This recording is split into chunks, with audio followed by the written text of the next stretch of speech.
Jackie Chan ఆయన మీద ఇన్స్పిరేషన్తో నేను మార్షల్ ఆర్ట్స్ అనేది నేర్చుకున్నాను. దాని తర్వాత నాకు ఇన్స్పిరేషన్ పవన్ కళ్యాణ్ గారే. యుగానికి ఒక్కరు అంటారు కదా, అలాగా ఈ యుగానికి ఆయన. So how did Bruce Lee impact in your mind? నేను ఒక 10,000 కిక్స్ చేసేవాడిని చూసి నేను భయపడ్డాను, కానీ ఒకే కిక్ ని 10,000 టైమ్స్ ఎవ్రీడే ఎవడైతే ప్రాక్టీస్ చేస్తాడో వాడికి నేను ఖచ్చితంగా భయపడతాను. అరే షో ఆఫ్ కోసం మార్షల్ ఆర్ట్స్ నేర్చుకోవద్దు, షో ఆఫ్ కోసం చేస్తే ఇంట్లో ఉంటుంది. 3 years బ్యాక్ ఆయన ఒక సభలో మాట్లాడుతూ చెప్పాడు, ఈ బాబు మెకాల విద్యా విధానాన్ని రద్దు చేయాలని చెప్పి. ఆయన ఆ టాపిక్ మాట్లాడిన విత్ ఇన్ 1 year లో మోడీ గారు. సో కళ్యాణ్ గారు ఈ మాట అన్న తర్వాత మోడీ గారు డెసిషన్ తీసుకున్నారు అంటున్నారు. అన్ని రాబరీ లూట్ చేసుకుని వెళ్ళిపోయారు బ్రిటిషర్స్, ఎవ్రీథింగ్. కానీ మన నాలెడ్జ్ని ఇప్పటికీ వాళ్ళు లూట్ చేయలేకపోయారు. ఎప్పుడైతే పాకిస్తాన్ అనేది అలా వచ్చి అడ్డిందో, అటుపక్క ఉన్న స్థానాలన్నీ కూడా ఇండియా నుంచి ఆటోమేటిక్ వేరే. ఈ దేశంలో ఎలక్షన్స్ జరుగుతున్నాయంటే ఫండింగ్ అంతా అక్కడి నుంచే. ఇక్కడ మతాలు మారుతున్నాయంటే ఫండింగ్ అంతా అక్కడి నుంచి. సామాజిక మాధ్యమాలన్నీ కూడా యూరోపియన్ గ్రిప్లో ఉన్నంత వరకు ఈ దేశం బాగుపడదు. 20 రూపాయల వాటర్ బాటిల్ మన దగ్గర నీళ్ళు పట్టుకొని మనకి ప్యాకెట్లు పెట్టాం. మోడీ వచ్చిన దగ్గర నుంచి ఒక్క బాంబు పేల్ ఉందా ఇండియాలోనే? ఇదే హైదరాబాద్లో ఎన్నిసార్లు బాంబు పేలే? How did Bhagavad Gita impact your life so much? టెంపుల్స్కి సైన్స్కి ఉన్న ఆ link.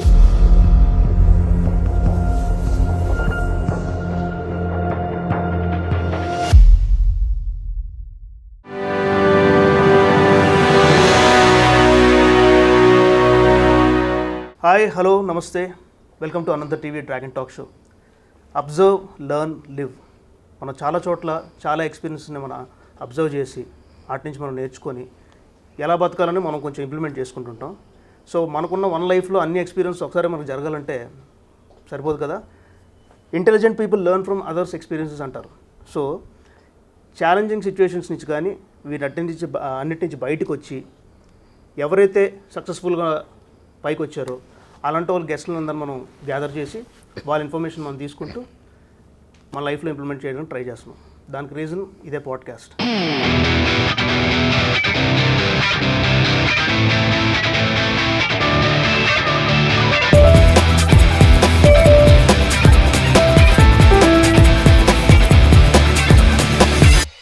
CH Satish Kumar sir, founder of Dragon Force martial arts academy 1995. Since 1995 గురుదేవ భవ.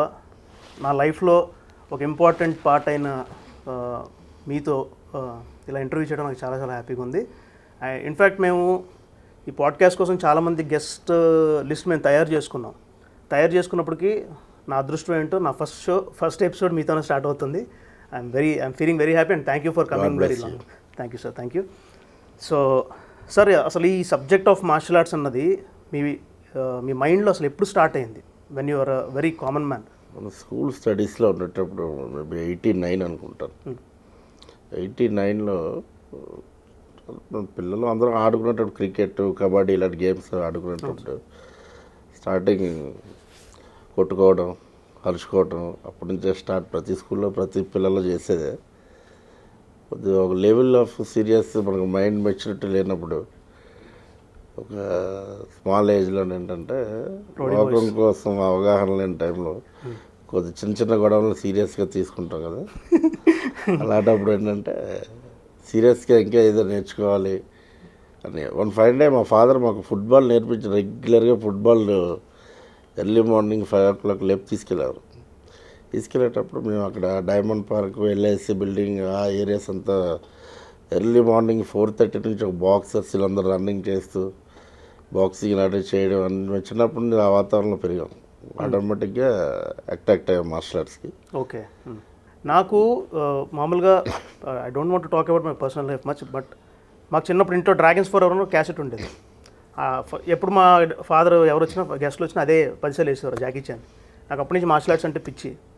సో జాకీ చాన్ మీద ఆయన మీద ఇన్స్పిరేషన్తో నేను మార్షల్ ఆర్ట్స్ అనేది నేర్చుకున్నాను. దాని తర్వాత నాకు ఇన్స్పిరేషన్ పవన్ కళ్యాణ్ గారే.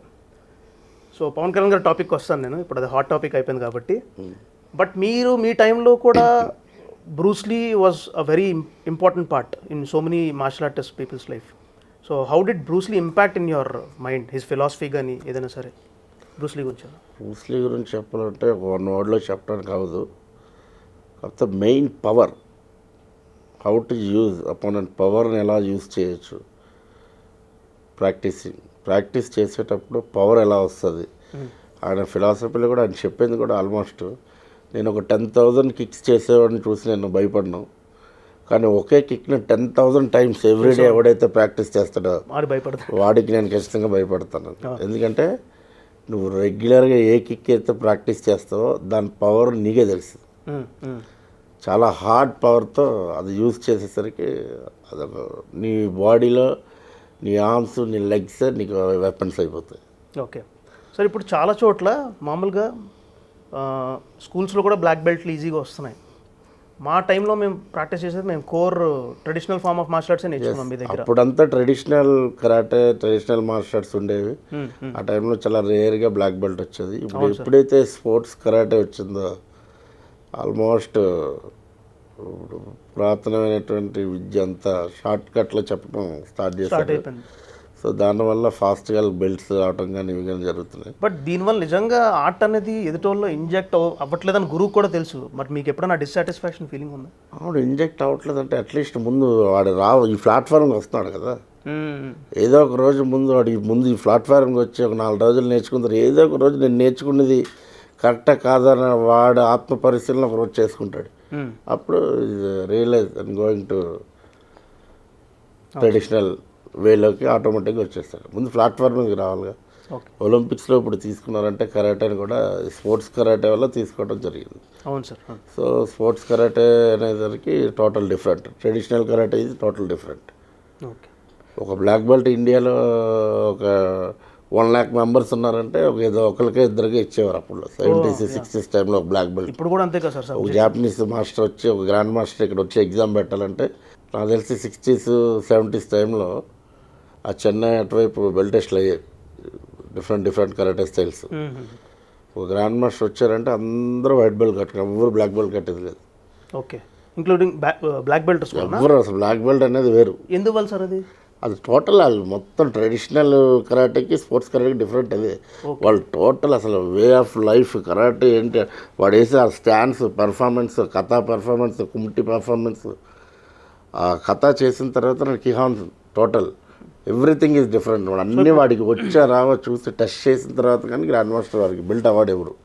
సో ఇప్పుడు మామూలు ఆడియన్స్కి క్లారిటీ ఇవ్వడం కోసం కటాస్ ఆర్ సంథింగ్ అది ఒక ఫామ్ ఏదైతే మనం బెల్ట్ గ్రేడింగ్ టెస్ట్కి అప్గ్రేడ్ నెక్స్ట్ టెస్ట్కి వెళ్ళారన్న దానికోసం ఎగ్జాంపుల్గా కటా 1, కటా 2, కటా 3, టైకో షోదాన్, టైకో నిదాన్ నాకు అక్కడ దాకా తెలుసు. ఎందుకంటే కరాటే తో ఇదే యా. సో ఇప్పుడు నా డౌట్ ఏంటంటే అప్పట్లో నేను అంటే మీరు నా గురువు, నేను ఎగ్జాగరేట్ చేసి చెప్పట్లేదు, నేను లైవ్ మీ ఆర్ట్ నేను చూసినట్టు నేను చూడలేదు ఏ మాస్టర్ కూడా. మీరు నాన్ చాక్స్ తిప్పే ఫాస్ట్ కానీ నాకు ఇప్పటికీ మీరు నాన్ చాక్ ఓవర్ హెడ్ మీద తిప్పే టెక్నిక్ నాకు ఇప్పటికీ భయం ఉన్నాను, ఇప్పటికీ నేను అది ఇంప్లిమెంట్ చేయలేదు. సో అన్ని దెబ్బలు తగిలించుకొని అంత డేర్ డెవిల్ లాగా ఆ ఎక్స్టెంట్ వరకు వెళ్ళిపోయారు మీరు నేర్చుకుంటున్నప్పుడు. మాకంటే ఇప్పుడు కళ్ళు మూసుకుంటే జాకీ చాన్ లాగా అవ్వాలి, లేదా కళ్యాణ్ గారిలో నేర్చుకోవాలి, ఫ్లయింగ్ కిక్ కొట్టాలని ఏదో ఉన్నది. మీ ఇన్స్పిరేషన్ డ్రైవ్ ఏంటి, అంటే అంత మొండితనం ఏంటి అలా నేర్చుకోవాలనేది? నాకు బ్రూస్లీ కన్నా ఎక్కువ అప్పట్లో జీన్ క్లాడ్ వ్యాన్ సినిమా చూపించారు. కిక్ బాక్సర్ ఫస్ట్ మా బ్రదర్ కిక్ బాక్సింగ్ నేర్చుకునేవాడు, ఆయన పేరు రమణ గారు. తను ఫస్ట్ కిక్ బాక్సింగ్ నేర్చుకున్న తర్వాత నేను కూడా ఎర్లీ మార్నింగ్ బయలు లేగట్లేదని మా ఫాదర్ మనీ తెచ్చి పంపిస్తే ఆ బ్యాచ్లో అప్పుడు ఒక 40 మెంబర్స్ ఎంతమంది ఉండేవారు. వైజాగ్లో మొట్టమొదటి కరాటే మాస్టర్ సోల్మాన్ ఐజాక్ గారు అని ఒక ఆంగ్లో ఇండియన్, ఆయన ఫస్ట్ కరాటేని ఇంట్రడ్యూస్ చేసిన వైజాగ్ ఆయనే. ఆయన పరంపర ఈ దేవదానం గారు, విజయ్ కుమార్ గారు, ఇలా మీ గురుగారు మా గురువు గారు విజయ్ కుమార్ గారు జ్ఞానాపురంలో ఉంటారు. ఆయన పోర్ట్లో ఎంప్లాయీ, రైల్వేలో ఎంప్లాయీ. మాకు ఆయన గ్రాండ్ మాస్టర్. ఇప్పుడు మీరు పెద్ద గ్రాండ్ మాస్టర్ అయిపోయారు. గ్రాండ్ మాస్టర్ కాదు, జస్ట్ గురు. మీరు ఒప్పుకోవట్లేదు కానీ మీరు గ్రాండ్ మాస్టర్. ఎందుకంటే జస్ట్ గురు అంతే. సరే, అది మీ గొప్పతనం. మీరు ఎందుకంటే ఇప్పుడు వడోకాయ్ అన్న కరాటే స్టైల్ని మీరు ఇక్కడ తీసుకొచ్చి ఆల్మోస్ట్ 40 బ్రాంచెస్ మీరు ఏపీ అండ్ తెలంగాణలో మీరు నడిపిస్తారు. You're being the administrator. ఇది కాకుండా మీరు ఇంటర్నేషనల్ టోర్నమెంట్స్ కండక్ట్ చేసి జపాన్ నుంచి అదర్ కంట్రీస్ నుంచి కూడా మీరు మాస్టర్స్ని తీసుకొచ్చారు.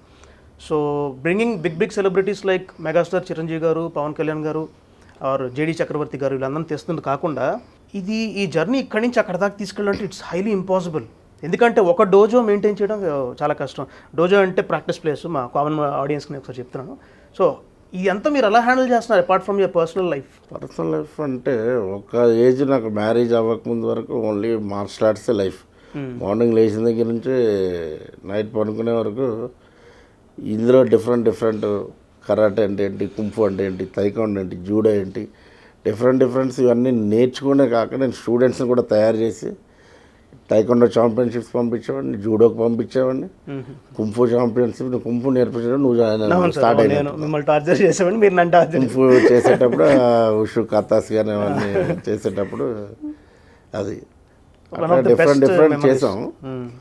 సో ఇలా అవ్వాలనుకొని అలా అవ్వాలనుకొని అయితే ఏది చేయలేదు. బట్ ఏం చేసినా సిన్సియర్గా చేయడంతో అన్నీ ఆన్ ది వేలో వచ్చేవి.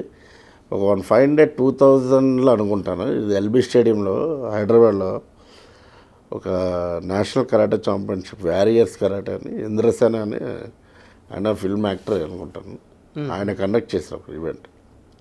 ఆ ఈవెంట్కి అప్పట్లో హోమ్ మినిస్టర్ దేవేంద్ర గౌడ్ గారు, సుమన్ గారు చీఫ్ గెస్ట్లు. వైజాగ్ నుంచి నాకు ఇన్విటేషన్ వచ్చింది, మీ టీంని కూడా తీసుకురండి అని. చాలా డిసిప్లిన్గా, చాలా మంచి రిఫరింగ్ అంతా చాలా బాగా అయింది ఈవెంట్ అది. ఆ ఈవెంట్లో నా స్టూడెంట్స్ ఒక 25 మెంబర్స్ గోల్డ్ మెడల్స్ వచ్చాయి అందరికి. సూపర్. వాళ్ళకి చేస్తాడు. ఆ రోజు సుమన్ గారు నన్ను అప్రిషియేషన్ చేసి, అదే ఫస్ట్ పరిచయం నాకు సుమన్ గారు. ఓకే.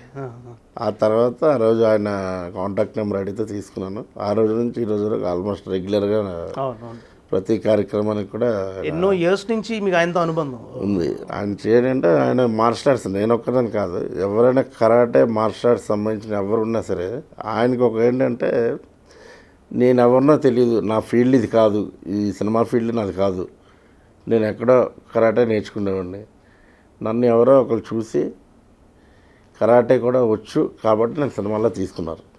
సో కరాటేలో నాకు ఇంత పేరు వచ్చింది అనేది ఆయన స్ట్రాంగ్గా అది బిలీవ్ చేసి సుమన్ గారు. సుమన్ గారితో చెప్తున్నాను కదా, అది ఆయన బాగా అది పెట్టుకొని, కానీ దాన్ని ఈరోజు వరకు గుర్తుపెట్టుకొని ప్రతి ఒక్క not only me India, entire India అంటే నేపాల్ వరకు, శ్రీలంక అటుపక్క కూడా నేను వెళ్ళాను ఆయనతో పాటు ఇంటర్నేషనల్ ఈవెంట్స్. కాట్మాండ్లో వెళ్తే కాట్మాండ్లో కూడా సార్ అని చెప్పి అంతా సుమన్ సార్ అని ఆయన అంటే అదంతా ఆయన తెచ్చుకున్నారు అని అంటే కేవలం కరాటే.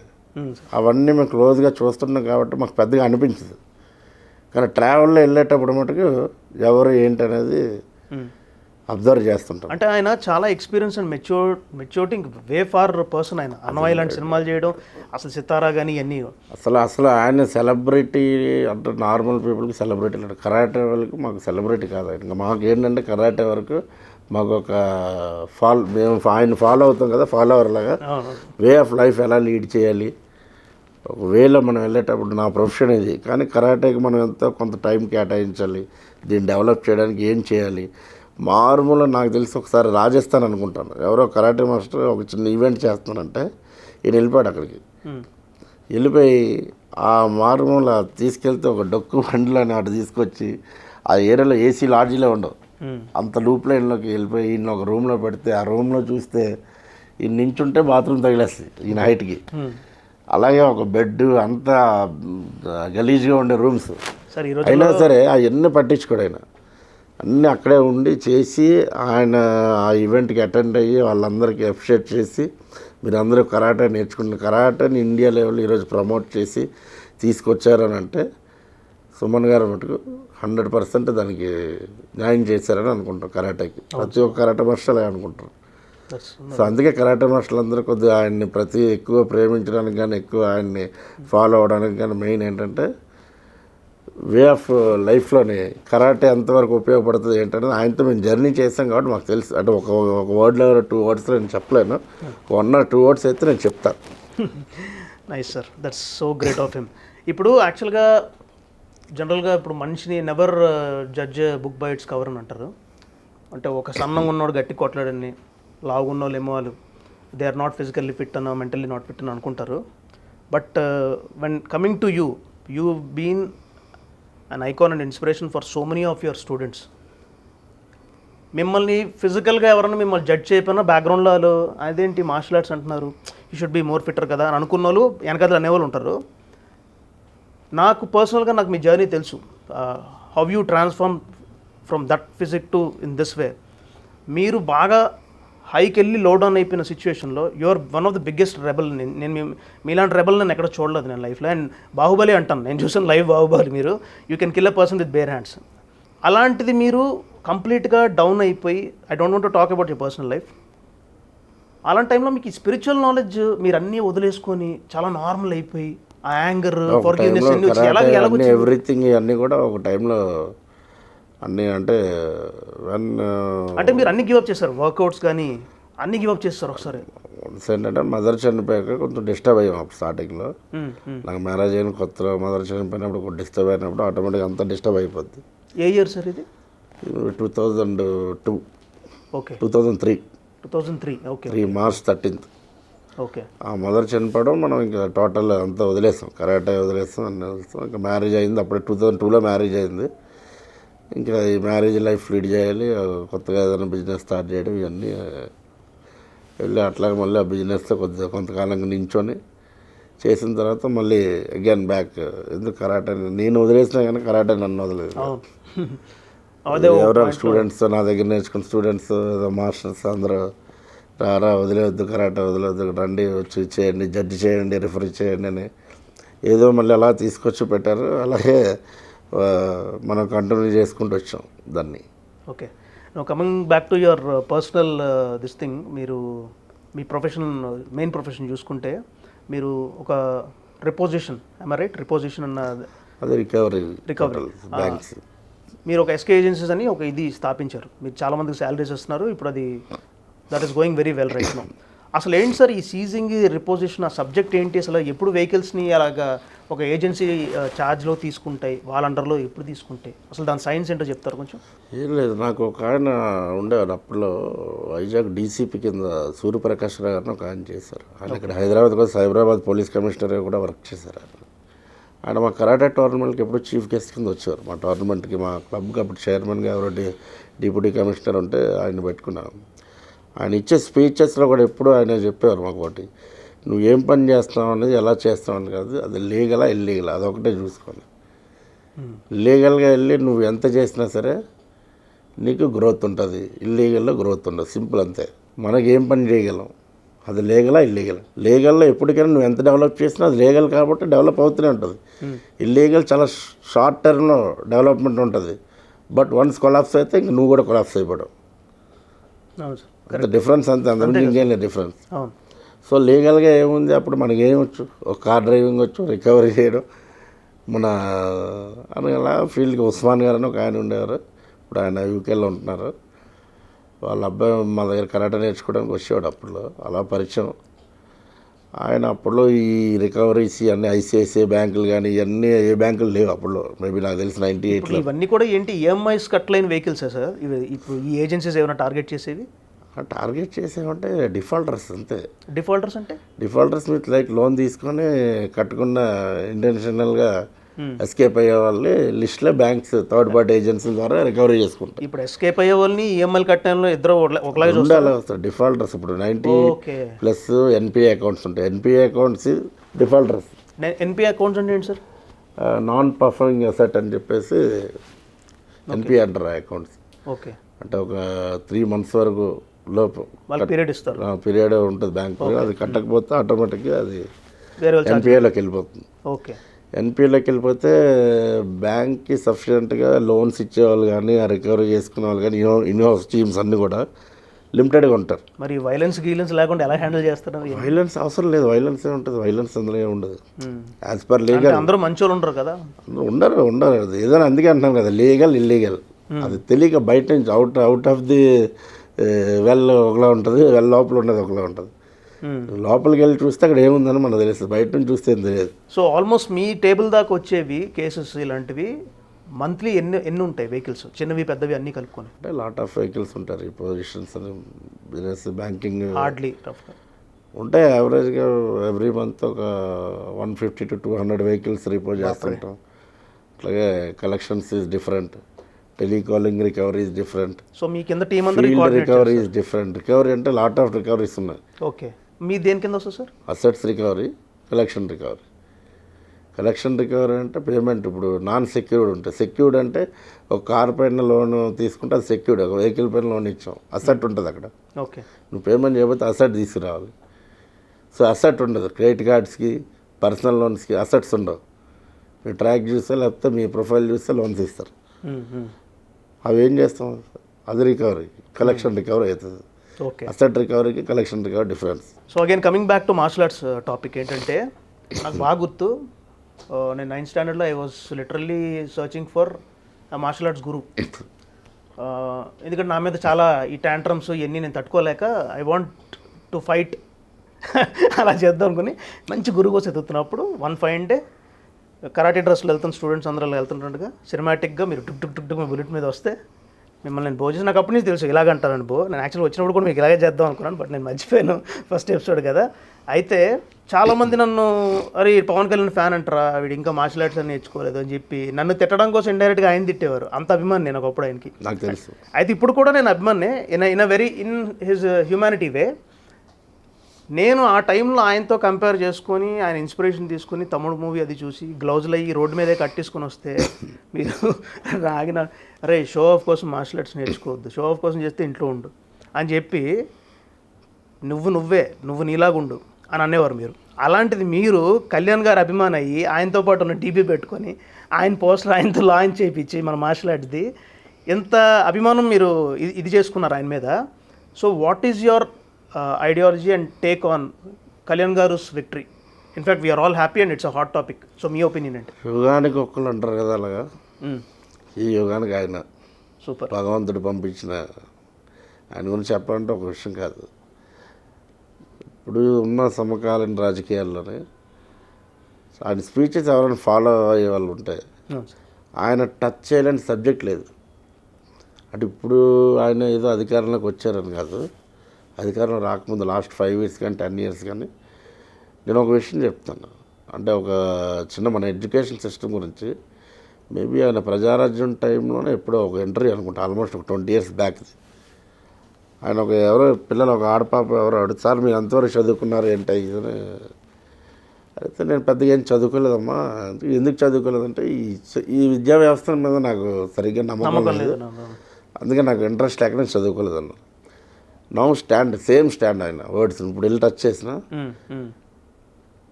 మొన్న ఎలక్షన్ కూడా రాలేదు ఇంకా, లాస్ట్ మేబీ 3 years బ్యాక్ ఒక స్పీచ్లో నేను ఒక బాబ్ మెకాలే అనే బ్రిటిషర్ ఎవరైతే ఉన్నాడో వాడు నడిపించిన ఈ విద్యా వ్యవస్థ మన ఇండియాను భ్రష్టు పట్టించడంలోనే మొదటి స్థానం. ఆ బాబ్ మెకాలే అనేవాడే డిజైన్ చేశాడు ఇండియన్ ఎడ్యుకేషన్ సిస్టమ్. ఇది చాలా క్లెవర్ ఫెలోస్ వీళ్ళందరూ ఈ సాంస్క్రిట్ ప్లేస్లో తీసుకొచ్చి మనం ఇంగ్లీష్ని పెడితే అప్పుడు వీళ్ళు మొత్తం రూల్ చేయగలం అని. సాంస్క్రిట్ డామినేట్ చేస్తుందనా వాడు 18th century మేబీ 1897 ఆ టైంలోనే ఈ బ్రిటిషర్స్ ఒక సర్వేకి పంపించారు బాబ్ మెకాలే అనేవాడిని. వాడు ఎంటైర్ ఇండియా అంతా తిరిగి అన్ని వైపులా చూసి ఇండియాలో ఒక దొంగతనాలు లేవు, ప్రతి ఒక్క అడుక్కునేడు కూడా చాలా హ్యాపీగా జీవిస్తున్నాడు ఇక్కడ, ప్రతి ఒక్కడికి ఉన్న స్పిరిచువల్ నాలెడ్జ్ ఇది వెరీ ఇంకా అనంతం. అది వీళ్ళు ఎంత హ్యాపీగా ఎలా ఉన్నారో, ఒక ఇది లేకుండా డిఫరెంట్ లాంగ్వేజ్ ఉన్నాయి, అన్నీ ఉన్నాయి, కానీ వీటికి ప్యారలర్గా అన్నిటికీ సాంస్క్రిట్ మెయిన్ లాంగ్వేజ్ దానికి కనెక్ట్ అయి ఉన్నారు. బట్ ఇప్పటికీ దాన్ని ఆపలేకపోయారు కదా. ఆపలేకపోలేదు. ఇది అప్పుడే డెస్ట్రాయ్ చేయడం అనేది ఎవరి వల్ల అవ్వదు ఇది కూడా. అలాగే అట్ ది సేమ్ టైమ్ విలన్ని చంపడానికి అవ్వదు, హీరోని చంపడానికి అవ్వదు అంటారు కదా. అలాగే గుడ్ ఉంటుంది, బ్యాడ్ ఉంటుంది. ఓన్లీ గుడ్ ఉందని అంటే బ్యాడ్ మనం తెలియదు, బ్యాడ్ ఉంది కాబట్టి గుడ్ అని అంటున్నాం. అవును, దాని వాల్యూ తెలుస్తుంది. బ్యాడ్ వాల్యూ తెలియాలంటే గుడ్ ఉండాలి, గుడ్ వాల్యూ తెలియాలంటే బ్యాడ్ ఉండాలి. అది ఇప్పుడు అండి రామాయణ కాలం నుంచి ఉంది, త్రేతాయుగం నుంచి ఉంది. మనుషులు ఉన్నంత వరకు అది ఈ భూమి ఈ విశ్వం ఉన్నంత వరకు రెండు ఉంటాయి, day and night, good and bad. మన ఇండియన్ సింబల్ ఉంటుంది, మాస్టర్ ఇది అసలు చైనీస్ ఉంటుంది. 3 years బ్యాక్ ఆయన ఒక సభలో మాట్లాడుతూ చెప్పాడు, ఆయన ఈ బాబ్ మెకాలే విద్యా విధానాన్ని రద్దు చేయాలని చెప్పి. ఆయన ఆ టాపిక్ మాట్లాడిన వితిన్ 1 yearలో మోడీ గారు ఇమ్మీడియట్లీ పాత ఎడ్యుకేషన్ సిస్టమ్ అంతా తీసి న్యూ ఎడ్యుకేషన్ సిస్టమ్ అంతా మళ్ళీ డెవలప్ చేసి పెట్టారు వితిన్ 1 yearలో. అంటే జనరల్గా పవన్ కళ్యాణ్ సీఎం అనేది చాలామందికి మిగిలిన వాళ్ళకి, మిగిలిన పొలిటీషియన్స్కి పవన్ కళ్యాణ్ ఫాలో అయ్యే ఫ్యాన్స్లోనే ఉండే ఒక పొలిటీషియన్స్ వీళ్ళందరికీ కూడా అవి తెలుసు. అవి సో కళ్యాణ్ గారు ఈ మాట అన్న తర్వాత మోడీ గారు డెసిషన్ తీసుకున్నారంటున్నారు. అలాగని కాదు, ఎప్పటి నుంచి ఉండొచ్చు కానీ ఆయన ప్రస్తావించాడు. ఆయన ప్రస్తావించిన తర్వాత అది ఒక విత్ 1 ఇయర్లో ఆటోమేటిక్గా అది పై లెవెల్లో డెసిషన్ వచ్చింది. అదే చేంజ్ టాపిక్ ఎత్తేనే కదా చేంజ్ వస్తుంది. ఎగ్జాక్ట్. అసలు బాబు మేకాల అంటే ఏం తెలుసు, మిగిలిన రాజకీయ పార్టీ ఎంతమంది ఉన్నాను చెప్తున్నాను కదా, మిగిలిన రాజకీయ నాయకులు ఎంతమంది ఉన్నారు మాట్లాడాలంటే మాకే తెలియదు, మాట్లాడాలి కదా. అసలు అది బాబు మేకాల అంటే ఆ విద్యా వ్యవస్థ అంటే నువ్వు ఇప్పటివరకు ఏం చదువుకున్నావు? వరల్డ్ వైడ్ సీఈఓలు అందరూ కూడా చదువుకున్న వాళ్ళు ఇండియన్స్ ఉంటారు, సీఈఓలు అందరూ, కానీ ఓనర్లు కాదు. గూగుల్ సీఈఓ సుందర్ పిచ్చే ఉంటాడు, మైక్రోసాఫ్ట్ సత్యనాథెల్లా ఉంటాడు ఆయన, అలాగే వరల్డ్లో అంతా కూడా ఇండియన్స్ ఉంటారు సీఈఓలు. ఇదంతా ఒక రకమైన అంటే యూరోపియన్ కల్చర్కి మన ఈ మీడియా అంతా ఒక టైంలో ఏంటంటే బ్రెయిన్ డ్రైన్ ఏది అంటారు దాన్ని, అది అయిపోయింది. మనం అంతా అటువైక అదే ఇది కాదు ఏమీ నథింగ్. ప్రతి ఒక్కడు అమెరికా, ప్రతి ఒక్కడు ఆస్ట్రేలియా అటుపక్క వెళ్ళిపోవాలి యూరోపియన్ కంట్రీస్ అని. మీరు కళ్యాణ్ గారిని ఏ ఆస్పెక్ట్లో మీరు కలవడం జరిగింది? కళ్యాణ్ గారిని నేను ఒక ఇంటర్నేషనల్ ఈవెంట్కి కరాటే టోర్నమెంట్కి ఇన్వైట్ చేయడానికి వెళ్ళాం ఆ రోజు. ఓకే. వెళ్ళినప్పుడు వైజాగ్ వచ్చారు ఆయన. వైజాగ్లో ఆయన కరాటే వచ్చింది. అంతకు ముందు కూడా సార్ని 2-3 సార్లు కలిసాం. ఎప్పుడు ఫోటో దిగలేదు కానీ అప్పుడు ఫోటో అవకాశం వచ్చింది. చిరంజీవి గారి దగ్గర మటుకు నా కరాటే డ్రాగన్ ఫోర్స్ వెబ్సైట్ ఆ చిరంజీవి గారు లాంచ్ చేశారు. నెక్స్ట్ ఒకసారి కప్ ఓపెనింగ్కి నువ్వు కూడా వచ్చినట్టు చిరంజీవి గారు సార్ చిరంజీవి గారితో దగ్గర 7-8 ప్రోగ్రామ్స్ చేశారు. మన డ్రాగన్ ఫోర్స్ లోగో కూడా ఆయనే లాంచ్ చేశారు. అప్పుడు మీరు వెబ్సైట్ ఆయనే లాంచ్ చేశారు. ఆయన సెంట్రల్ మినిస్టర్గా ఉండేటప్పుడు లోగో లాంచ్ చేశారు, ప్లస్ మన ఈవెంట్కి ఒక దానికి బ్రోచర్ కూడా లాంచ్ చేశారు. 7-8 ప్రోగ్రామ్స్ చేసాం చిరంజీవి గారితో. సార్ ఇప్పుడు కమింగ్ టు నరేంద్ర మోడీ గారు regarding the way he's being very supportive towards our tradition and culture, అంటే రామ్ మందిర్ నుంచి కానీ మెనీ థింగ్స్. సో అంత పవర్ఫుల్ పొలిటీషియన్ మన ఇండియాకు ఉండడం one of the biggest asset మనకి. మీకు బాగా అంటే సాటిస్ఫైయింగ్ అనిపించిన, మీరు నాతో షేర్ చేసుకున్న పర్సనల్గా 5-6 ఉన్నాయి మోడీ గారు చేసిన బెటర్మెంట్స్. మీకు బాగా నచ్చింది ఏంటి? What was the biggest difference when Modi గారు stepped in to this thing? ఇంకా జస్ట్ ఆయన స్టార్ట్ చేశారు అంతే, ఇంకా పూర్తిగా ఏమీ అవ్వలేదు. స్టార్ట్ చేశారు కానీ ఆ ఇంప్లిమెంటేషన్ అనేది ఎప్పుడో జరగాలి, ఇప్పుడు కాదు. ఇప్పుడు గురించి పాత దాని నుంచి మాట్లాడుకుంటే ఇప్పుడు మాట్లాడితే ఇప్పుడు జనాలకి ఏం అర్థం కాదు. మనకి ఎప్పుడైతే ఫ్రీడమ్ వచ్చిందో అంత బోగస్ అనమాట. మనం చదువుకునే విద్య బోగస్, అంత పనికిరాని చదువులు చదివాం, పనికిరాని ఉద్యోగాలే చేస్తున్నాం ఇప్పటివరకు జరిగింది అదే. ఈయన వచ్చిన తర్వాత కొద్దిగా మార్పు ట్రై చేశాడు ఆయన, ఆ మార్పు జరుగుతుంది. ఫర్ ఎగ్జాంపుల్ చెప్తాను, 1947లో ఇండియాకి ఫ్రీడమ్ వచ్చే ముందు 1932లో ఇండియాలోని వన్ ఆఫ్ ది పార్ట్ అయిన బర్మాని బ్రిటిషర్స్ సపరేట్ కంట్రీ అనౌన్స్ చేశారు. తర్వాత 47లోనే మనకి ఫ్రీడమ్ ఇచ్చే ఒక్కరోజు ముందు ఇండియా నుంచి పాకిస్తాన్ని వేరు చేశారు. అప్పుడులో ఆఫ్ఘనిస్తాన్ ఇవన్నీ కూడా ఇండియాలో ఉన్నాయి. పాకిస్తాన్ ఎప్పుడైతే సపరేట్ అయ్యిందో ఆటోమేటిక్గా అటుపక్క ఉన్నవి కంట్రీస్ అన్నీ ఇండియా నుంచి సపరేట్ అయిపోయాయి. మీకు వరల్డ్లో ఎక్కడైనా స్థాన్, ఉజ్బెకిస్తాన్, కజకిస్తాన్, తుర్క్మెనిస్తాన్, స్థాన్ అనే పేరున్న ప్రతిదీ ఇండియాలోనే పార్ట్ అవన్నీ. ఎప్పుడైతే పాకిస్తాన్ అనేది అలా వచ్చి అడ్డిందో అటుపక్క ఉన్న స్థానాలన్నీ కూడా ఇండియాలో ఆటోమేటిక్ వేరే అయిపోయి. అదే బ్రిటిషర్స్ చెప్తారు కదా, మన టెక్నాలజీ కానీ మన ఆన్సెటర్స్ కానీ అన్నీ రాబరీ లూట్ చేసుకుని వెళ్ళిపోయారు బ్రిటిషర్స్, ఎవ్రీథింగ్. కానీ మన నాలెడ్జ్ని ఇప్పటికీ వాళ్ళు లూట్ చేయలేకపోయారు. మన నాలెడ్జ్ అంతా ఎక్కడ ఉందంటే మన హిస్టారికల్ టెంపుల్స్ అన్నిటికీ వెళ్తే ఆ టెంపుల్స్లో ఉంటుంది అన్న మన నాలెడ్జ్ అంతా కూడా. బట్ ఇప్పుడు అదంతా ఎలా తెలుసుకోవాలో కూడా నేను చెప్తాను. ఒక యూట్యూబర్ అన్నాడు ప్రవీణ్ మోహన్ అని, వీలైతే ఆయన ఫాలో చేయాలి.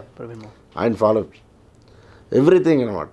ఈవెన్ వాల్మీకి రామాయణంలో రాముడి బాణం ఎందుకంత పవర్ఫుల్ అనడానికి కూడా ప్రూఫ్ శిల్పాలు చెక్కి ఒక టెంపుల్, రంగనాథ స్వామి టెంపుల్ ఉంటుంది తమిళనాడు. అండ్ అందరం మనం చూస్తాం మామూలు బాణమే కదా అని, అండ్ బాణంకి వీల్స్ ఉంటాయి, బేరింగ్ వీల్స్లో ఉంటాయి. ఇప్పుడు లేటెస్ట్గా ఇప్పుడు ఆ టెక్నాలజీ వాడుతున్నారు ఫారినర్స్. మీరు చూస్తే ఆర్చరీకి ఏదైనా కొట్టేటప్పుడు వీల్స్ కంటే హెవీ ఫోర్స్, ఆ వీల్స్ అనేవి రాముడు బాణంకి అప్పుడే ఉండేవి. అవంతా ఎక్స్ప్లెయిన్ చేస్తాడు తను. ఓకే, ప్రవీణ్ మోహన్ అని ఆయన వీలైతే ఆయన ఫాలో అవ్వండి. ఓకే, ఆల్మోస్ట్ మన హిస్టరీ అంతా ఆల్మోస్ట్ డీకోడ్ చేస్తాడు, ఆల్మోస్ట్ 90% వరకు డీకోడ్ చేస్తాడు ఆయన. మన టెంపుల్స్ అన్నీ, నాట్ ఓన్లీ ఇండియన్, బాలి అక్కడెక్కడ ఉన్న ఫారెన్లో ఉన్న టెంపుల్స్ కూడా, ఇండియన్ టెంపుల్స్ అన్నీ కూడా మొత్తం డీకోడ్ చేసి ఆ వాస్తు శాస్త్రం కానీ ఇవి కానీ ఎలా ఉండే ఒకప్పుడు ఎగ్జాక్ట్ డైమెన్షన్స్ అవన్నీ ఎవ్రీథింగ్. మీరు విన్న టెంపుల్స్లో మోస్ట్ షాకింగ్ అండ్ సర్ప్రైజింగ్ అనిపించిన, ఆఫ్ కోర్స్ వండర్స్లో ఉంటాయి కొన్ని టెంపుల్స్, మీకు అనిపించింది ఏంటి అంటే మీరు చూసింది కానీ? వెళ్ళలేదు కానీ టీవీలో చూస్తున్నాడు. వెళ్ళినాట్లోనే శ్రీముఖలింగం టెంపుల్ ఒకటి శ్రీకాకుళం దగ్గర ఉంటుంది. శ్రీకాకుళం దగ్గర? శ్రీకాకుళం లోపల శ్రీముఖలింగం టెంపుల్. ఏంటి సార్ అక్కడ ప్రత్యేకత ఏంటి? అది అందులో ఒక విష్ణుమూర్తి చేతిలో ఒక డివైజ్ ఉంటుంది, ఒక గేర్ వీల్లో ఉండే ఒక డివైజ్ ఉంటుంది. అంటే మేబీ అది ఇంకా ఫ్యూచర్లో రావచ్చేమో టెక్నాలజీ, మనకు తెలియదు. అది మన టెక్నాలజీ అంతా ఇది లైట్గా తీసుకుంటారు అన్ని. మన దేవుళ్ళ చేతుల్లో ఉండే వెపన్స్ కానీ ఇవన్నీ వీటి తాలూకు నెరేషన్ అంతా అతను బాగా చెప్తాడు నాకన్నా. ప్రవీణ్ మోహన్ అనే యూట్యూబర్ ఉన్నాడు. ఓకే, వాడిని ఎన్నిసార్లు మన ఇండియన్స్ కన్నా ఎక్కువ ఫారినర్స్ ఫాలో అవుతారు. బట్ తన్ని కూడా చాలా చోట్ల ఆపారు నెంబర్ ఆఫ్ టైమ్స్. ఆపారు, లీగల్ నోటీసులు ఇచ్చారు. ఎందుకంటే చేస్తుంది మంచిది అయినా కూడా ఎందుకు ఆపారు తెలియట్లేదు. వాళ్ళే యూట్యూబ్ అంతా అటు నుంచి వాళ్ళది. యూట్యూబ్, ఫేస్బుక్, ట్విట్టర్ అన్నీ వాళ్ళే కదా. సామాజిక మాధ్యమాలన్నీ కూడా యూరోపియన్ గ్రిప్లో ఉన్నంత వరకు ఈ దేశం బాగుపడదు. First point. ఈ దేశంలో ఎలక్షన్స్ జరుగుతున్నాయంటే ఫండింగ్ అంతా అక్కడి నుంచే. ఇక్కడ మతాలు మారుతున్నాయంటే ఫండింగ్ అంతా అక్కడి నుంచి. ఎవ్రీథింగ్ ఆల్మోస్ట్ మోడీ వచ్చిన తర్వాత ఏం చేశారంటే చాలా మటుకు అన్నీ కట్ చేసుకుంటూ వచ్చాడు ఆయన. మోడీ వచ్చిన దగ్గర నుంచి ఒక్క బాంబు పేలుడు ఏమైనా ఉందా ఇండియాలోనే? ఇదే హైదరాబాద్లో ఎన్నిసార్లు బాంబు పేలాయి? ఇదే హైదరాబాద్లో కూర్చొని మనం మాట్లాడుతున్నాం. ఎన్ని బాంబులు పేలాయి? దీని గురించి ఎవడు మాట్లాడు. మళ్ళీ నెక్స్ట్ ఆయన దించేసి ఇంకెవరు పెడతారు, అప్పుడు బాంబులు వస్తాయి కదా, అప్పుడు కావాలంటారు మళ్ళీ జనాలు. సో అంటే ఏదో యుగానికి ఒక్కడు ఏదో సినిమాల్లో చూపిస్తారు కదా కొన్ని. ముందు మంచి వచ్చేటప్పుడు అది చెడులా కనిపిస్తుంది, అది చెడులా కనిపిస్తుంది. అందుకని తీసుకోరు, టైం పడుతుంది. మంచిది కూడా ఫాస్ట్గా రాదు, చెడు ఉన్నంత స్పీడ్ మంచిగా ఉండదు. So coming back to again martial arts topic, నాకు వచ్చిన డౌట్ ఏంటంటే మేము ప్రాక్టీస్ చేస్తున్న టైంలో మాకు చేతికి గ్లౌజులు కానీ, కాలుకి ప్యాడ్స్ కానీ, హెడ్ గార్డులు కానీ ఫుల్ కాంటాక్ట్ కరాటే ఉండేది అప్పట్లో. ఇప్పుడు అదే టెక్నిక్కి ప్రతి చోట స్పాంజ్ ఉంటుంటే ఉన్నాయి, కానీ power use without power, semi contact level. Full contact అంటే ఫుల్ పవర్ యూస్ చేయడం. ఇప్పుడు సెమీ కాంటాక్ట్ అంటే ఇక్కడ వరకు వెళ్ళి వచ్చేది అంతే. సార్ ఇప్పుడు పవర్ కరాటే మనం పవర్ పెట్టి మనం ప్రాక్టీస్ చేసిన తర్వాత అదే స్పోర్ట్స్ కరాటే అంటే. ఇప్పుడు నేను చెప్పేది స్పోర్ట్స్ కరాటే ఎలా కొడతాం? స్పోర్ట్స్ కరాటే నీకు ఎంత పవర్ ఉన్నా ఎంత ఉన్నా ఇక్కడ వరకు వెళ్ళాలంటే అక్కడ వరకు నీ పని చేయాలి. పవర్ యూస్ చేస్తే డిస్క్వాలిఫై అయిపోతుంది. అయితే ట్రూ ఆర్ట్ నేర్చుకోవాలంటే స్పోర్ట్స్లోకి వెళ్ళకూడదు. స్పోర్ట్స్ కరాటే నేర్చుకో, traditional karate. Exactly, no doubt cleared. ఎందుకంటే మనం నేర్చుకుంటున్న పర్పజే డిఫరెంట్. అదే అంటున్నాను, ఇప్పుడు మనం ఏదైనా నేర్చుకునేది నీ పర్పస్ అంటే అదొకటి. పర్పస్ తెలియకుండా చాలామంది నేర్చేసుకొని తర్వాత పర్పస్ తెలుసుకొని కామ్ డౌన్ అయిపోతారు. ఎగ్జాక్ట్లీ కామ్ డౌన్ అయిపోతారు. చాలామంది పర్పస్ లేకుండా ఎందుకు నేర్చుకున్నో తెలియదు, సరదాగా నేర్చుకుంటారు. ఒకసారి అదే లైఫ్ టర్న్ చేస్తుంది నువ్వు నేర్చుకున్నదే. అవును సార్, అవును, బాగా గుర్తు. నేను ఒకసారి సైడ్ కిక్ వల్ల ప్రయోజనాలు ఏంటంటే ఇలా నువ్వు ఒకసారి చెప్తాను చెప్పి ఈయన ఏదో చెప్తారు అనుకున్నా తబ్బంత అంతే వెళ్ళి గేట్ అవతల పడి కళ్ళు తిరిగిపోయి నాకు. అప్పుడు ఇమీడియట్గా మీరు వచ్చి బ్రీదింగ్ తీసుకొని చెప్పి నా హెయిర్ పట్టుకొని పైకి లాగారు. ఇప్పుడు ఎవరికైనా సరే అలా తన్ని చూపిస్తే నెక్స్ట్ డే మనం కేసు ఫైల్ చేసేస్తారు. సో ఈ ట్రెడిషనల్ మార్షల్ ఆర్ట్స్కిను దీనికి అంటే అందుకే మీరు ఇచ్చిన ట్రైనింగ్ మేము ఎవరికైనా ఇస్తుంటే ఇప్పుడు అప్కమింగ్ యాక్టర్స్ కాలకి నేను కొంతమంది స్టంట్స్ నేర్పించేవాను. ఎవరికైనా ఏం చేయడం తప్పని మొహం పేడ తగిలితే కళ్ళు తిరిగిపోయి వామిటింగ్ వచ్చేస్తుంది ఎన్ని చెప్తుంటారే, మీరు హీరోలు ముఖం మీద దెబ్బ తగిలిపోతే ఎలాగా నేనంట. బట్ ఎక్కడో ఐ ఫీల్ వెరీ బ్యాడ్. ఆ traditional way of martial arts నేర్చుకోవడం అనేది పోయి చాలా సోఫిస్టికేషన్లో నేర్చుకుంటున్నాం. ఈ ఆర్ట్ ఎంతవరకు దీనికి బెటర్మెంట్ ఉంటుంది? మళ్ళీ మనం కలరీ పైట్ లాంటి కోర్ ఆర్ట్స్ తీసుకొచ్చి మనం ఇండియాలో మళ్ళీ స్ప్రెడ్ స్టార్ట్ చేస్తారు చాలామంది చేశారు. నార్త్ ఇండియా అంతా ఎవ్రీథింగ్. ఇంకా చాలా మనకు తెలియనివి కూడా మన పాత హనుమంతుడు గద,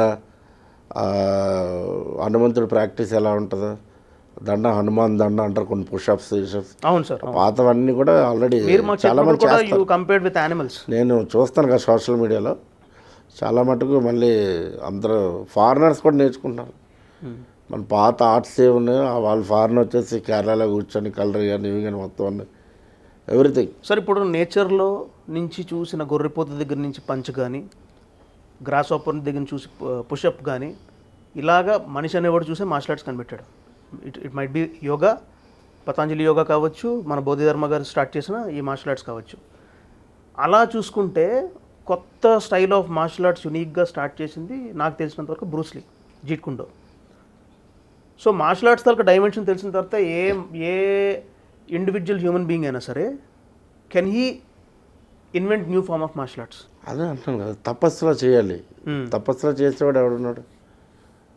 నువ్వు ఏదో పని చేసావు అనుకో, దాంట్లో కొత్తగా నువ్వేమైనా కనిపెట్టి దాంట్లో హిస్టారికల్గా గుర్తుండిపోయేలాగా ఒక మంచి డెవలప్మెంట్ దాంట్లోనే. ఇప్పుడు డ్యాన్స్ ఉంది, Michael Jackson dance different, Prabhudeva dance different, correct. Everything is dance. ఆ డెడికేషన్ కూడా వేరు సార్. ఎవ్రీథింగ్ ఈజ్ డ్యాన్స్, అది డ్యాన్స్ ఇది డ్యాన్స్. అదే దాన్నే ఎందుకు చెప్పుకుంటాం? అలా తీయాలంటే తపస్సు చేయాలి ముందు అందులో. డ్యాన్స్ అంటే నీకు తెలియాలి, అసలు కరాటే అంటే మార్షల్ ఆర్ట్స్ అసలు నీ బాడీ ఏంటి, నీ బాడీ ఏంటి, నీ మైండ్ ఏంటి. నీ మెయిన్ మైండ్ కంట్రోల్ లేకపోతే నువ్వు ఏం చేయలేవు. నువ్వు మైండ్ టోటల్ నీ ఎమోషన్స్ అన్నీ నీ కంట్రోల్లో ఉంటేనే నువ్వు నాట్ ఓన్లీ మార్షల్ ఆర్ట్స్ ఏదైనా నేర్చుకోగలవు. మీరు మైండ్ అంటే నాకు ఒక టాపిక్ గుర్తొచ్చింది.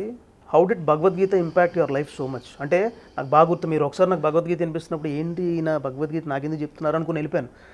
నేను డౌన్గా ఉన్న టైంలో when I asked you suggestion, you are my first spiritual guide. మీరే నాకు చెప్పారు, నీకు లైఫ్లో కొన్ని తెలియడం కోసం ఇది జరుగుతున్నాయి, గో ఇన్ అ స్పిరిచువల్ వే అని చెప్పి నాకు కొన్ని మీరు చెప్పారు. I don't want elaborate right now, ఎందుకంటే ఇది నా పర్సనల్ లైఫ్ గురించి కాదు. మీరు ఆ టైంలో అసలు అంత పుస్తకాలు చదివినట్టు నాకు ఎప్పుడు కనిపించలేదు. ఇప్పుడు యూట్యూబ్లో అందరూ చూస్తున్నట్టు అప్పుడు కూడా లేదు. అది ఎలా వచ్చింది మీకు ఈ సడన్ స్విచ్ అండ్ నాలెడ్జ్? అది అలా నేను అప్పట్లో కుముదం భక్తి అని ఒక చెన్నై నుంచి తెలుగు మ్యాగజైన్ మంత్లీ రిలీజ్ అయ్యింది. ఏ ఇయర్లో సార్? అప్పుడు అంటే 2001, 2002, 2003. ఓకే. మరి ఇప్పుడు వస్తుందో అలా తెలియదు. కుముదం భక్తి అని మంచి స్పిరిచువల్ బుక్ అనమాట. మన హిస్టారికల్ సంబంధించినవి అందులో కొన్ని సైంటిఫికల్గా వచ్చాయి. శివుడు అంటే ఏంటి, సైన్స్, శివుడికి అంటే టెంపుల్స్కి సైన్స్కి ఉన్న ఏంటి ఆ లింక్, అలాగా నెరేషన్ ఇస్తూ కూడా ఆ స్టోరీస్ అన్నీ ఉండేవి అందులో, ఆ కుముదం భక్తి దాంట్లో. అంటే మనం భక్తి భావంతో కూడా సైంటిఫికల్ రీజన్ కూడా చెప్పేవాడు, ఇది సైంటిఫికల్ రీజను అండ్ ఎవ్రీథింగ్ అనమాట. అన్నీ ఒక మనిషికి పలానా ప్రాబ్లం వచ్చిందని అంటే ఆ ప్రాబ్లంకి కొంతమంది అంటారు పొరుల దండాలు పెట్టుకుంటారు. ఆడవాళ్ళకి ఎవరికైనా పిల్లలు పుట్టకపోతే పొరుల దండాలు పెట్టుకొని తిరగాలంటారు. అది పడుకొని ఓకే ఓకే అది అంటారు, కానీ అది కాదు. అది సైంటిఫికల్ రీజన్ ఏంటంటే నాకు ఒక డాక్టర్ తర్వాత చెప్పారు అనమాట, ఇది ఇలా పడుకొని ప్రదక్షిణ చేయడం, పొరుల దండాలు పెట్టడం వల్ల ఆ లోపల వాళ్ళ ఆర్గాన్స్ ఫ్రీ అవుతాయి. పిల్లలు పుట్టకుండా ఉండడానికి కూడా కొన్ని ఆర్గాన్స్ లోపల ఆ దండాలు పెట్టడం వల్ల వాళ్ళకి ఇది అవుతుంది. అంతా పూర్వీకులు అలా చెప్పారు. భక్తిని ముడిపెట్టే సైన్స్ ఉంటుంది ఇండియాలోని ప్రతిదీ కూడా అని. గరికపాటి నరసింహరావు గారు ఇప్పుడు ఆయన కూడా మన ఈ నక్షత్రాలు వీటి గురించి, చంద్రుడి గురించి, వాళ్ళ భార్యలు ఇంతమంది తారలు అని చెప్పేసి ఒక సైంటిఫికల్ ఇది దానికి దీనికి వస్తే ఒక కాలేజీలో స్పీచ్ ఇచ్చారు. ఇది టోటల్ మన సనాతన ధర్మంకి సంబంధించిన అన్ని హిస్టారికల్ స్టోరీస్ అలాగే ఉంటాయి. అదే అంటున్నాను, ఇప్పుడు రియల్ స్టోరీస్ని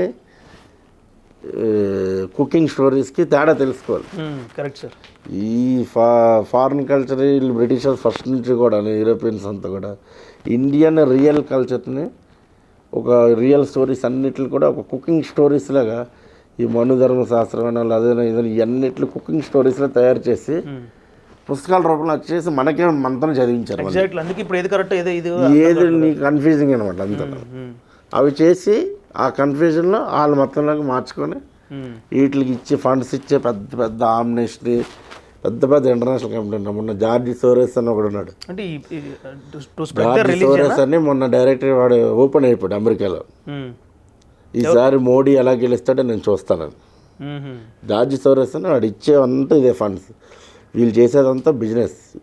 మన దేశంలో మనకి ఫ్రీగా వచ్చే అన్నిటిని కూడా వీళ్ళు చక్కగా ప్యాక్ చేసి మనకు డబ్బులు అమ్ముతారు.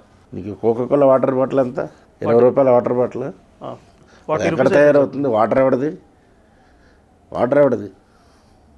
అదంతా పెట్టుకుంటే రూపాయి అంతా పడుద్ది. 19 రూపీస్ వెళ్ళిపోతుంది.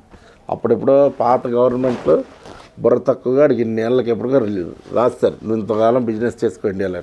ఓకే. ఇప్పుడు ఆయన పంపించలేరు. ఇప్పుడు వచ్చిన వాళ్ళు కూడా అగ్రిమెంట్ చేసింది గవర్నమెంట్ ఎంఓయూ.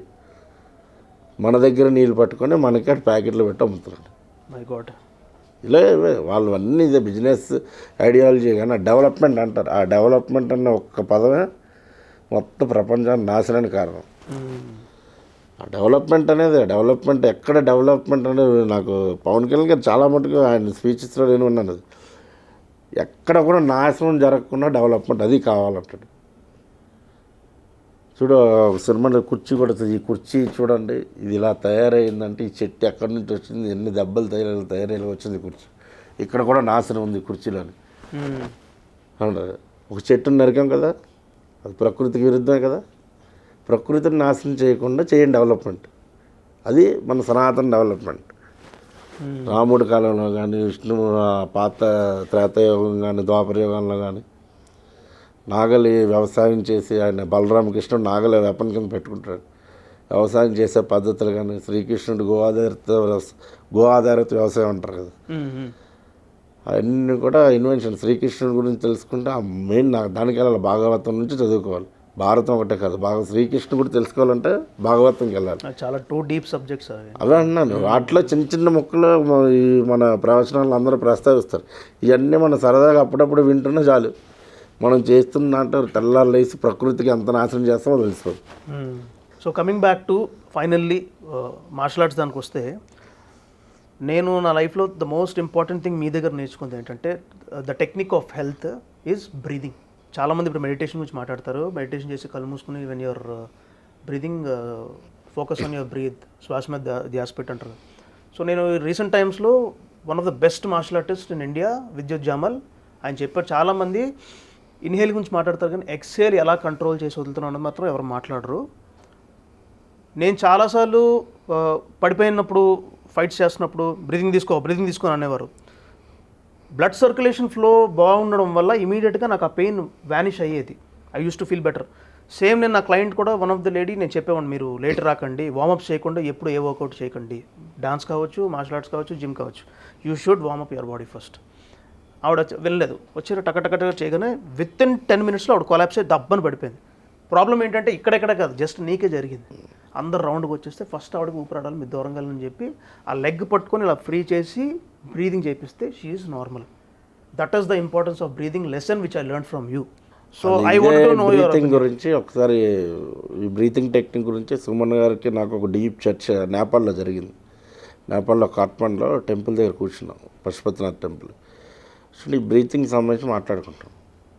హనుమంతుడికి ఎందుకు అంత పవర్ ఉంటుంది? వాయుపుత్రుడు, వాయువు. మనిషి ఏది లేకపోతే చనిపోతాడు, సింపుల్. Oxygen, air. వాటర్ లేకపోయినా కొన్ని ఉండగలడు, అగ్ని లేకపోయినా ఉండగలడు. ఎయిర్ అంత ఇంపార్టెంట్ అనమాట. బ్రీతింగ్ అనేది అంత, అది ఫ్రీగా దొరుకుతుంది మనకి. దాన్ని మనమే పొల్యూట్ చేసుకొని ఆక్సిజన్ రూపంలో డబ్బులు ఇచ్చి కొనుక్కుంటున్నాం. అది కార్పొరేట్ హాస్పిటల్లో ఆ సిస్టమ్, అది బిజినెస్ చేస్తాడు. యూరోపియన్స్ అంతా మీరు ఆలోచించండి. ఇండియా ఎక్కడ ఏ కంట్రీ ప్రకృతితో సహసిద్ధంగా ఉందో దాన్ని ఎలా నాశనం చేసి డబ్బులకు చేసుకోవాలనేదే వ్యూ ఉంటుంది. అది బిజినెస్ యాంగిలే టోటల్. అక్కడ పబ్లిక్ ఏమైపోయినా అనవసరం, న్యాచురల్ ఎంత చెడిపోయినా అనవసరం. వాళ్ళు ఖచ్చితంగా ఇప్పుడు స్టార్ట్ కర్మ బూమరాంగ్ అంటారు కదా, వాళ్ళు చేసినవన్నీ ఇప్పుడు అలాగే తగులుతాయి. అన్నీ స్టార్ట్ అయ్యి ఆల్రెడీ. అన్నీ వాళ్ళు జీడిపి కానీ ఎవ్రీథింగ్ అన్నీ కొలాప్స్ అయిపోతారు రాబోయే రోజుల్లో, మనం చూస్తాం. అంటే దీనికి మనోళ్ళు ఎక్కువ యాక్సెస్ ఇవ్వడం వల్ల ఇదంతాను. యాక్సెస్ ఇవ్వడం వల్ల కాదు, మనోళ్ళు డెవలప్మెంట్ అనే దాంట్లో ఎక్కడైనా ట్రాన్సాక్షన్ అనేది కామన్ కదా సార్. మనం ఏమైనా పర్సనల్గా తీసుకుంటున్నామా? పర్సనల్గా తీసుకోవడం అంటే ఇప్పుడు ఈ రాజ్యాలు డీలింగ్ ఒకలా ఉంటుంది. ఇంటర్నల్, ఎక్స్టర్నల్ పాలిటిక్స్ అనేవి వచ్చేసరికి ఇంటర్నల్ పాలిటిక్స్కి ఖచ్చితంగా ప్రతి దేశంలోనే ఒక మినిమం నాలెడ్జ్ ఉండాలి. అరే మన దేశం అంటే ఏంటనేది మనకు ముందు నాలెడ్జ్ ఉండాలి. పక్కోటి దేశం ఏంటనేది కూడా ముందు నాలెడ్జ్ ఉండాలి మనకి. నాకు తెలిసి ఒక 10 years 15 years వరకు పక్క కంట్రీల్లో పీపుల్ ఎలా ఉంటారు అనేది కూడా మన ఇండియన్స్ ఎవరికి తెలియదు. ఈ సోషల్ మీడియాలు ఇవన్నీ వచ్చిన తర్వాతే ఓహో ఈ కంట్రీలో ఎంత దారుణం, ఈ కంట్రీలో రైఫిల్స్ పట్టుకొని తిరుగుతారా, అమెరికాలోని మనుషుల కన్నా ఎన్నో ఎక్కువ ఉన్నాయా, అంత పెద్ద కంట్రీలోనే ఎంత చిన్నప్పటి నుంచి చదువుకున్నాం, అసలు సెక్యూర్ అనేది ఇండియాలోనే ఉందా ఇప్పుడు? ఇంకెక్కడా లేదు, వరల్డ్ అంతా వారే. నువ్వు చూస్తున్నావా? నీ లైఫ్లో ఎప్పుడైనా ఏ సినిమాలో, ఎలాంటి హాలీవుడ్ సినిమాలోనూ నీ ఇమాజినేషన్ ఊహించావా? ఆఫ్ఘనిస్తాన్ తాలిబాన్లకి హ్యాండ్ ఓవర్ చేసింది అమెరికా. అవును సార్. ఫ్లైట్స్లో మనుషులు పడిపోతున్నారు, ఫ్లైట్స్కి ఆలబడి మనుషులు వెళ్తారు. అదేమన్నా బస్సా? వీడియోస్ చూసావా అవి? చూడలేదు సార్. ఆఫ్ఘనిస్తాన్ వీడియో. అంటే ఆ టెర్రరిస్టులకు భయపడిపోయి పబ్లిక్ ఏ ప్లైన్ ఎక్కితే ఆ ప్లైన్లు పట్టుకుని నిలబడిపోయారు, టైర్లు పట్టుకొని ఉండిపోయారు. ఎంతమంది చచ్చిపోయారు వీడియోలు ఇప్పటికీ ఉంటాయి, చూడండి. డెఫినెట్గా చూస్తాను. ఇలాంటి విజువల్స్ అన్నీ వరల్డ్లో జరగడం అన్నీ యూరోపియన్ కంట్రీసే కారణం. యూరోపియన్ కంట్రీ వీళ్ళంతా మేము కంట్రోల్ చేస్తాం, వీడు కంట్రోల్ చేస్తాడు అనుకోరు. ఎవరైనా ఒక స్థాయి వరకు మనం కంట్రోల్ చేయగలం, ఆ తర్వాత మనం కంట్రోల్. అది వన్స్ బ్లాస్ట్ అయిందంటే ఫస్ట్ ఎవరు కంట్రోల్ చేస్తారో ఆడనే తింటుంది అది. చాలా హ్యాపీగా ఉంది ఇవాళ వచ్చి ఫస్ట్ ఎపిసోడ్ ఇంత బాగా, ఇంత ఇన్ఫర్మేటివ్గా ఇన్ని టాపిక్స్ మీరు కవర్ చేశారు. నేను యాక్చువల్గా అనుకుంటున్నా మీ దగ్గర ఇవన్నీ ఎక్స్ట్రాక్ట్ చేయాలండి. బట్ ఐఎమ్ షూర్ నేను ఇది ఆన్ ద హోల్ ఈ షో మంచి హిట్ అయిన తర్వాత సీజన్ 2లో మళ్ళీ నేను I'm going to expect a lot from you. Out of countries Indian culture, మిగిలిన culture, present Indian life standards ఎలా ఉన్నాయి, out of country life standards ఎలా ఉన్నాయో దాని మీద డిస్కస్ చేద్దాం నెక్స్ట్. తప్పకుండా సార్, తప్పకుండా. ఎందుకంటే పబ్లిక్ కూడా తెలియాలి, మన ఇండియన్స్ తెలియాలి. ఇప్పుడు పాకిస్తాన్లోని బంగ్లాదేశ్ అటుపక్క వెళ్తే పెట్రోల్ 300 లీటరు 300 రూపాయలు. ఇక్కడ ఉన్నాడు ఎవరికి తెలియదు. సెంట్రల్ గవర్నమెంట్ ఎంత కంట్రోల్ చేసింది. మొన్న ఇన్ఫ్లేషన్ వచ్చింది, మొత్తం రష్యన్స్ ఎవడు డీజిల్ పెట్రోల్ క్రూడే కొనద్దని చెప్పి శాంక్షన్స్ అన్నీ. కానీ ఎలాగోలాగా మనం డిప్లొమాటిక్గా మాట్లాడి చేసుకొని ఫారిన్ అఫైర్స్ మినిస్టర్ వీళ్ళందరూ కూడా మనం సఫర్ అవ్వకుండానే పెట్రోల్ మన నార్మల్ రేట్ 100 రూపాయలు దొరుకుతుంది కదా. ఇవన్నీ తెలియదు ఎవరికి. నాకు తెలిసి నరేంద్ర మోడీ ప్రైమ్ మినిస్టర్ అయ్యేటప్పటికి ఇరాన్కి 32,000 కోట్లెంతో ఎలక్షన్ల ముందు సోనియా గాంధీ అప్పు చేసి పెట్రోల్ రేట్ పెరగకుండా తగ్గించి ఇచ్చింది. అప్పు చేసి ఎలక్షన్ల ముందు ఆయన ఓడిపోయారు, కాంగ్రెస్ రాలేదు, బీజేపీ వచ్చింది. బీజేపీ వచ్చినంత ఫస్ట్ చేసింది ఆ ఇరాన్కి ఇవ్వాల్సిన 32,000 కోట్ల అప్పు తీర్చింది. కాంగ్రెస్ వాళ్ళు చేసింది పెట్రోల్ కోసం. ఎలక్షన్ల ముందు వీళ్ళు వేరే కంట్రీల దగ్గర అప్పులు చేసి తీసుకొచ్చి పెట్టేస్తారు. ఎలక్షన్లు అయిపోయిన తర్వాత మనల్ని ట్యాక్సులు పెంచేసి మనల్ని లాగేస్తారు. అంతవరకు అదే గవర్నమెంట్. ఇప్పుడు వచ్చిన మోడీ గవర్నమెంట్ అట్లా కాదు. ప్రతిదానికి ఒక రెస్పాన్సిబుల్ పర్సన్స్ని పెట్టింది. అట్ ది సేమ్ టైం మన సెక్యూరిటీ వింగ్ అజిత్ దోవల్ గారు కానీ, ఆ సుబ్రహ్మణ్యం గారు కానీ, ఫారిన్ అఫైర్స్ మినిస్టర్ కానీ, ఒక్క మినిస్టర్ కూడా 10 yearsలో ఒక్క స్కామ్ చూసాను ఎప్పుడైనా? సింపుల్ కదా, అక్కడ తెలిసిపోతుంది కదా. అవును sir. Congress government every 6 months ఒక స్కామ్, 2G స్కామ్ అని, బోగి స్కామ్ అని, ఏదో స్కామ్ జరుగుతూనే ఉంది. ఇప్పుడు విజయ్ మాల్యా వీళ్ళందరూ అంటారు డబ్బులు వీళ్ళు మోడీ ఇచ్చేసాడు, అదాని వీళ్ళకి ఇచ్చాడు, వీళ్ళకి ఇచ్చాడు, ఇదని. డబ్బులు ఇచ్చిన అన్నీ వాళ్ళ గవర్నమెంట్ ఇచ్చారు. ఈయన మొత్తం రూపాయితో పాటు కూడా వసూలు చేశాడు, 80% రికవరీ చేశాడు. ఇవన్నీ ఏం చేస్తారు, ఆ ఛార్జీలు ఈ ఛార్జీలు అని చెప్పేసి బ్యాంక్స్కి పడేస్తే వాళ్ళు మనమే కొడతారు. ఒక్కొక్కటి 15,000 లక్షల కోట్లు పడిపోతున్నారు. ఇప్పుడు నువ్వు మోడీ చాలామందికి ఇంకా తెలియదు. ఒకవేళ బీజేపీ రాకుండా వేరే గవర్నమెంట్ వచ్చినా ఎవడైనా ఇప్పుడు పబ్లిక్ ఫండ్లో కానీ గవర్నమెంట్ ఫండ్ కానీ ముట్టుకున్నాడంటే దానికి అంత సెక్యూరిటీ సిస్టమ్ పెట్టాడు. తేనె తొట్లో నువ్వు తేనె కోసం చేయట్నట్టే దానికి అంత కంట్రోలింగ్ సిస్టమ్స్ అన్నీ ఇప్పుడు తెలియదు. ఈ బీజేపీ గవర్నమెంట్ దిగిన తర్వాత తెలుస్తుంది. విత్ ఇన్ 1 yearలో వెళ్ళిపోతారు జైలుకి అందరూ. సీఎంలో వెళ్ళిపోతున్నారు ఇప్పుడు. అవును సార్. అంటే అయిపోయింది ఇప్పుడు. మోడీ ఏం చేస్తాడని చాలామంది తెలియదు. ఇవన్నీ ఎప్పుడైతే మోడీ దిగిపోయిన తర్వాత తెలుస్తుంది, మోడీ ఇన్ని చేశాడా ఇంతకాలం అని. ఇప్పుడు ఎవడు ముట్టుకోవడానికి లేదు. ఎవడో ఒక బ్యాంకులో స్టేట్ బ్యాంక్ లాట్లో ఇష్టం వచ్చినట్టు 10,000 కోట్లు 20,000 కోట్లు తీసేసుకోవడానికి లేదు. ప్రతిదీ రెస్పాన్సిబిలిటీ. అది ఫర్ ఎగ్జాంపుల్ నా ఫర్మ్ అకౌంట్ కూడా నేను కరెంట్ అకౌంట్, నాకు ఓడి అకౌంట్ ఒక బ్యాంక్లో ఉంటే డిఫరెంట్ బ్యాంకులో కరెంట్ అకౌంట్ ఉంది, తీయించేసాడు అన్నీ. నీకు ఓడి అకౌంట్ ఎక్కడ ఉంటే ఖచ్చితంగా అదే బ్యాంకులో ఉండాలి కరెంట్ అకౌంట్. అది దేనికి పెట్టారు ఈ రూల్ అని అంటే నాకు ఇది జరిగి ఆల్మోస్ట్ 5 years అయిపోతుంది. ఓకే, దేనికి పెట్టారు ఈ రూల్ అని అంటే చట్టం మార్చారు మొన్నే అన్నారు. ఏంటి చట్టం అని 5 years బ్యాక్ విజయ్ మాల్యా గారు వీళ్ళందరూ అప్పుడు కింగ్ ఫిషర్ వీళ్ళందరూ పట్టుకెళ్ళి వెళ్ళిపోయారు కదా. వాళ్ళు ఎలా పట్టుకెళ్ళిపోయారు, నీకు ఒక దగ్గర బ్యాంకులో లోన్ తీసుకున్నారు, బిజినెస్ సక్సెస్ఫుల్గా వేరే బ్యాంకులో రన్ అవుతున్నాయి.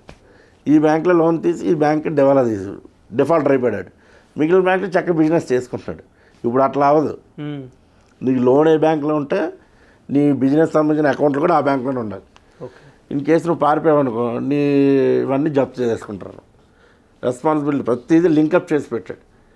ఇప్పుడు అందుకే ఇప్పుడు ఈ కవిత వీళ్ళందరూ దొరికిపోయారంటే స్కామ్స్లో అట్లా ఏంటనుకున్నాం. దిగిన తర్వాత తెలిసింది ఒకటికి అన్ని హామీలు ఇచ్చి సీఎంలు అయిపోతున్నారా, సీఎంలు కూడా వెళ్ళిపోతారు నెక్స్ట్ జైలుకి.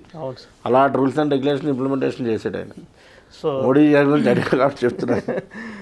ఒకరోజు చాలు దాన్ని చేసింది 10 ఏళ్ళు. అంటే ఇంతకుముందు మీరు నాకు చాలా టాపిక్స్ చెప్పారు. ఇండియాలో ఇప్పటి వరకు మణిరత్నం బొంబాయి సినిమా ఇవన్నీ వచ్చిందని సినిమా పరంగా మనం మాట్లాడుకుని వస్తున్నాం ఈ రోజు వరకును. ఆయన టైంలో బొంబాయి అల్లర్లు జరిగిన కానీ విపరీతమైన బాంబు దాడులు కానీ ఇవన్నీ పక్కన పెట్టేస్తాయి. మెయిన్ టాపిక్ ఏంటి, అప్పట్లో పెద్ద ఎంత హింస జరిగింది, హిందూ ముస్లిమ్స్ గొడవలు, రామ మందిరం, బాబ్రీ మసీద్, ఇవన్నీ సింపుల్. ఒక బుల్లెట్ లేదు, ఏమీ లేదు, అయిపోయిందా? కాశ్మీర్ ఎంత పెద్ద ఇష్యూ, ఒక బుల్లెట్ లేదు. అంటే వాళ్ళు ఏదో అంటారు కదా, సర్వైవల్ కోసం పార్టీని రన్ చేసుకోవడం కోసం ఇలాంటివి ఇష్యూస్ని వాళ్ళే క్రియేట్ చేసి వాళ్ళే సాల్వ్ చేసినట్టు యాక్ట్ చేస్తారు, కానీ సాల్వ్ చేయరు. ఇక్కడ అలా కాదు, యాక్ట్ చేయాల్సిన లేదు. ముందు సాల్వ్ అంటే సాల్వే, ఇంక దాని గురించి ఎవరు మాట్లాడుకోకూడదు. అలాగని మేము చేస్తామని కూడా వాళ్ళు చెప్పుకోవట్లేదు పబ్లిసిటీ ఎక్కడ. ఇంక అర్థమైందా? అవును సార్, అవును. నెక్స్ట్ ఏంటి నెక్స్ట్ మన జీడీపీ పెరగాలి, ఇది ఏంటి, ఇప్పుడు ఏం కావాలి, ఇప్పుడు చైనా కూడా మన మీద వారికి వస్తాడు, పాకిస్తాన్ వారు వస్తాడు. మన ఇంటర్నల్లో కొంతమంది ఉన్నారు, ఇండియా అంటే పడలేని వ్యక్తులు ఇండియాలోనే ఉంటారు, మళ్ళీ ఇండియా వదిలేళ్ళరు వీళ్ళు అక్కడికి. 2.5 వార్ చేయాలి. మనం ఏం కావాలి ఇప్పుడు, ఎక్విప్మెంట్ మొత్తం అంతా వరల్డ్లోనే అన్నీ ఇస్తారు. నీకు మొన్న మోడీ రానంత వరకు ఎంతమందికి తెలుసు మనకన్నా పాకిస్తాన్ ఎయిర్ ఫోర్స్ పెద్దని? ఎవరికి తెలియదు. మనకన్నా ఇండియాలోనే మహా అంటే యూపీ అంత రాష్ట్రం కూడా ఉండదు, అది పాకిస్తాన్ మొత్తం ఒక స్టేట్ అంత ఉంటుంది. ఎయిర్ ఫోర్స్ పవర్ దాందే ఎక్కువ మన మోడీ రానంత వరకు. ఎంతమందికి తెలుసు? సడన్గా 1 ఫైన్ డే ఇటు నుంచి అయినా కూడా అటు నుంచి ఆడొచ్చాడంటే జాగ్రత్త అబ్జర్వ్ చేయడమే. నీ స్ట్రెంత్ అని చేయాలి కదా, నీ దగ్గర వెపన్స్ ఉంటాయి అంటారు కదా, నువ్వు శాంతి ఎప్పుడు మాట్లాడాలి? నీ దగ్గర ఏమీ వెపన్స్ లేకుండా నువ్వు శాంతి అంటే ఎవడు మాట్లాడు. పెట్టుకోండి నీ దగ్గర 10 వెపన్స్ పెట్టుకొని శాంతి అని నువ్వు అన్నావు అనుకో, ఆగుతాడు. ఎందుకు ఆగుతాడు? అరే నేను శాంతి అన్నా సరే అటు రెచ్చిపోయాడు అంటే ఇటు కాల్ చేస్తాడు, దానికి ఎండ ఉందని. ఆ వెపన్స్ అన్నీ ఇప్పుడు ఇండియాకి మొత్తం అన్నీ సమకూర్చాడు 10 ఏళ్ళలో. సెక్యూరిటీ ఇండియాకి. ఎప్పుడైనా చూస్తావా ఏదైనా కంట్రీలో వార్ జరుగుతుంటే ఇండియన్స్ అక్కడ చచ్చిపోవడమే, కానీ ఒక్క ఇండియన్కి కూడా ఏం అవ్వకుండానే ఉక్రెయిన్ నుంచి అంతమందిని ఫ్లైట్లో రప్పించాడు ఇండియాకి. ఉక్రెయిన్ నుంచి ఎప్పుడైనా మనం చూసాం ఇంతకాలం? నాకు తెలిసి నాకు స్వతంత్రం వచ్చిందని ఎప్పుడు చూడలేదు ఏ గవర్నమెంట్ అలాగ రప్పించడం. వార్ సిచ్యువేషన్ ఎక్కడైనా అయితే ఆ వార్ ఎక్కడున్నాను ఇండియన్స్ ముందు సేఫ్గా ఇండియాకి తీసుకురావాలి. ఏ కంట్రీ లేదు. ఉరిశిక్ష పడిన నేవల్ ఆఫీసుల ఖతార్లోని వాళ్ళు కూడా మనం తీసుకొచ్చాం. ఫెంటాస్టిక్ సార్, ఇలాగా చెప్పుకుంటూ పోతే చాలా చాలా ఉంది. సో డెఫినెట్గా I'm waiting to meet you again for season 2. చేద్దాం తప్పకుండా. అంటే సార్ కూడా నేను చెప్తాను, సుమన్ సార్ కూడా నర్స్టార్ట్ సంబంధించి అంటే సార్ ఎప్పుడైనా చేస్తారా అని ఇదేం లేదు. థ్యాంక్ యూ సో మచ్, మీరు టైం తీసుకొని ఇంత ఇన్ఫర్మేషన్ ఇచ్చిన. వెళ్దాం 1 ఫైన్ డే చెప్తాం కదా, చిరంజీవి గారి దగ్గరికి వెళ్తావు నువ్వు, పవన్ కళ్యాణ్ సార్ దగ్గరికి నువ్వు వెళ్తావు. Thank you sir, thank you. Me blessings అంతా. ఎందుకంటే ఇటువంటి పబ్లిక్ ఉపయోగపడే ఏమైనా ఉంటే పవన్ కళ్యాణ్ గారు ఫస్ట్ ఉంటారు. అవును సార్. ఎందుకంటే మేము జెండాలు పట్టుకొని తిరిగి ఆ టైప్ కాదు, ఒక ఫాలోవర్గా ఫాలో అవుతాం. ఎక్కడ ఏం చేయాలో జనసేన కానీ పార్టీ కానీ ఏం చేయాలో అది చేస్తాం, అంతే. పబ్లిక్లోకి రాము. Anyways, thank you so much sir. And thank you for being a very important part in my life and many people's life. Thank you.